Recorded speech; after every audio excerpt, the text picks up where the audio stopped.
চলে এসেছি দেখো ড্রাগন বাগানে। আবার ড্রাগন ফল খেতে খুব ভালো লাগে, তো প্রায় মাঝে মাঝেই আসি। দেখো ড্রাগন ফল, এই দেখো, দেখেছো?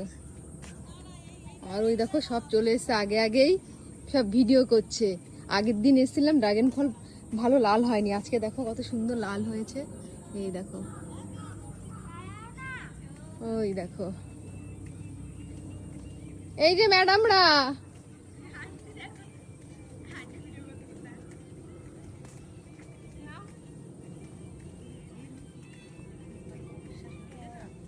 কি করছে এরা, কি করছে? দেখো আজকে কত সুন্দর লাল দেখাচ্ছে। আজকে দেখেছো সারা ক্ষেত পুরো লাল আর লাল, সারা ক্ষেত লাল। দেখেছো কি সুন্দর লাগছে? আহারে, আমিও লাল। হ্যাঁ, দেখেছো ড্রাগন বাগানে এটা বড় ড্রাগন। আমিও লাল সেজে এসেছি। লাল। কই দেবো?